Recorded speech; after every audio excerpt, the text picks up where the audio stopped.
Halo, jumpa lagi di channel Chef Share. Nah, di video kali ini saya mau coba membahas tentang perhitungan biaya masuk dan pajak impor. Nah, ini cukup sering ditanyakan dan menjadi hal yang paling tidak minimal kalian ketahui bagaimana dasar si perhitungan petugas bea cukai itu ngitung biaya masuk maupun pajak impornya. Berapa bayar biaya masuk, bayar pajak impor? Nah, ini ada kasus nih, misalkan nih kita atau kamu beli iPhone, plesetan dari iPhone ya, dari luar negeri dengan harga USD $799. Berapa sih pajak-pajaknya? Nah, kita perlu lihat lagi, mengkaji lagi nih, ini barang dari mana dulu. Pertama, ada kasus satu. Biasanya ada namanya barang penumpang dan juga barang kiriman. Saya sengaja bahas ini karena ini barang-barang yang umumnya dimiliki oleh atas nama pribadi, bukan barang kargo. Kalau barang kargo biasanya oleh perusahaan dan tujuannya sudah jelas, biasanya untuk mencari keuntungan jual beli ya. Tapi kalau ini biasanya belum tentu untuk jual beli, bisa aja untuk memang pemakaian. Nah, kasus yang pertama dari ini pertanyaan ya. Jadi ada namanya Anthony, nanya ke petugas bea cukai kalau dia beli HP dari luar negeri, lagi liburan, lagi vacation di luar negeri, terus mau balik lagi ke Indonesia. Nah, itu juga dia bawa pulang untuk anaknya. Nah, ini biasa dikenal dengan barang bawaan penumpang. Jadi kalau teman-teman biasa ke luar negeri vacation gitu ya, ke Singapura kemana, terus beli sesuatu, handphone atau semacamnya yang memang nyata-nyata dari sana baru, nah itu diperlakukan sebagai barang bawaan penumpang. Nah, ada lagi kasus dua, sama nih, namanya Tono. Bagaimana jika belinya di toko online dan barangnya nanti akan dikirim ke Indonesia? Nah, artinya Pak Tono ini melakukan importasi barang kiriman. Contoh lainnya misalkan teman-teman biasa beli, saya sebut merek nggak apa-apa ya, misalnya ada di Amazon atau di Alibaba. Nah, barang-barang branded atau barang-barang HP dari luar negeri masuk ke Indonesia. Nah, itu ada beberapa marketplace atau marketplace ya yang belum menghitung pajaknya. Nah, syukur-syukur ada juga kayak Shopee atau Lazada semacamnya, biasanya tuh harganya sudah include pajak. Kalau itu udah beres ya. Tapi ada juga memang barang yang memang harganya itu masih harga FOB atau harga barangnya belum kena pajak. Nah, kita coba lihat dari dua kasus ini. Coba kita simulasikan dan kita ketahui perbedaannya.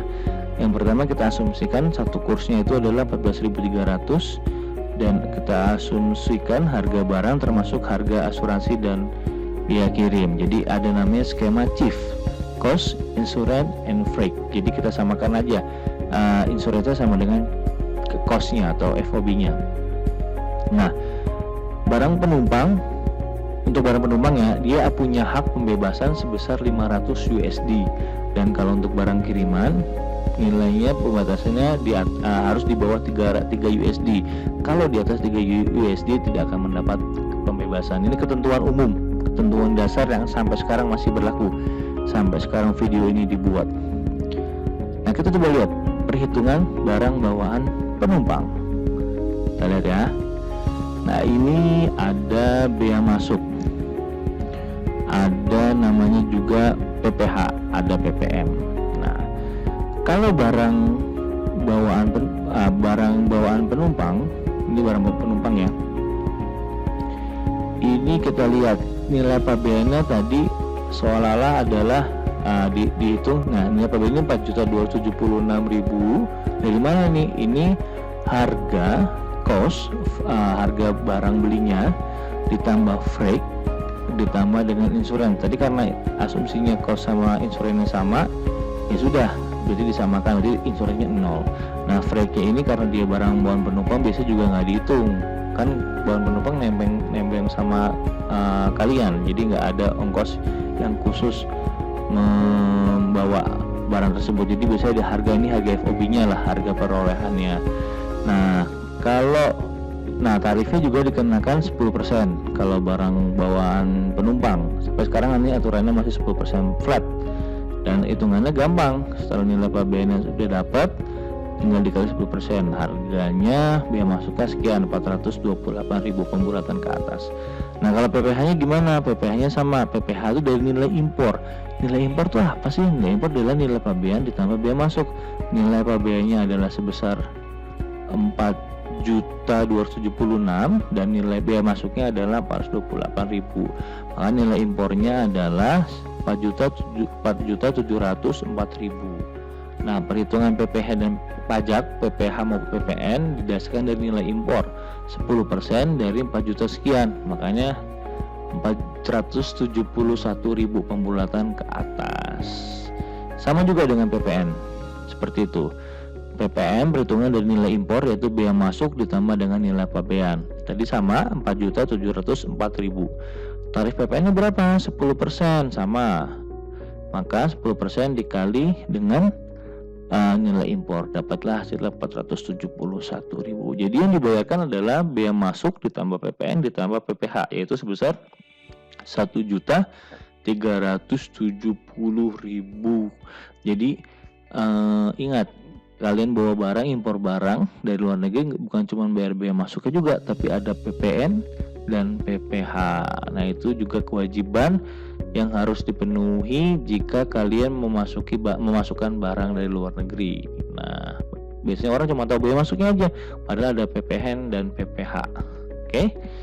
Selanjutnya, nah kita lihat perhitungan barang kiriman. Nah, barang kiriman ini kita lihat ada biaya masuk sama biaya masuk, PPN dan PPh.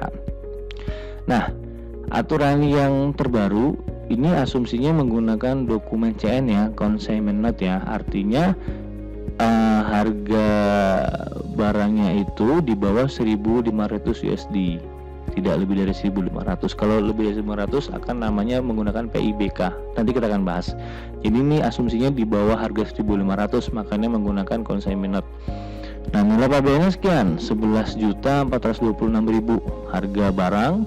Nah, kalau barang kiriman biasanya ada freight tuh, ditambah freightnya dan ditambah insuransinya. Kalau insuransinya tidak ada, 0, ya udah berarti FOB, harga barangnya, harga perolehannya ditambah dengan biaya kirim atau freightnya itu. Jangan lupa dikalikan kursnya tadi ya. Nah, terus tarif biaya masuknya 7,5%.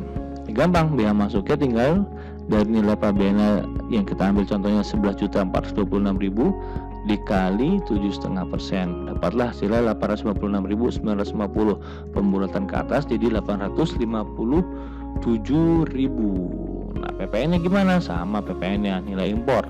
Nilai impor adalah biaya masuk ditambah nilai pabean, yaitu 11.426.000 ditambah dengan 857.000. Hasilnya adalah 12.283.000 dikali 10% PPN-nya, yaitu 1.228.300. Pembulatan ke atas jadi 1.229.000 dan PPh-nya tidak dikenakan. Ini aturan terbaru ya. Sebelumnya pernah dikenakan tapi sekarang tidak dikenakan. Lalu kita lihat lagi.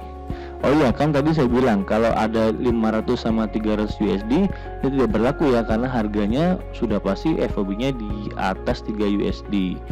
Sama halnya juga dengan sebelumnya nih, yang video nih, yang tema ini juga harga barang setelah dikurangi 500. Jadi kalau misalkan harga barangnya 1.000, nah ini kemudian harga barangnya adalah, misalnya kita ubah ke dolar ya, misalkan masih harganya adalah $1.000, berarti harganya pembebasan ini sudah dikurangi 500, berarti di $500 dikali PBBM-nya. Nah, 4 juta sekian ini berarti dia sebenarnya sudah dikurangi dengan 500 nih. Mungkin kalau dikonversikan ke dolar berapa tuh? Sekian dolar gitu lah. Nah, harganya ini 4.276.000 sudah dikurangi 500. Kalau belum dikurangi pasti akan lebih tinggi. Seperti itu. Jadi ada hak pembebasannya. Selanjutnya, ya itu aja ternyata. Ya nih, barang bawaan penumpang itu aturannya sampai dengan sekarang ya, sampai dengan video ini dibikin masih peraturan Menteri Keuangan di PMK 203/PMK/2017. Lalu untuk barang kiriman sama PMK juga peraturan Menteri Keuangan di nomor 159/PMK/2017. 2019, tahun 2019.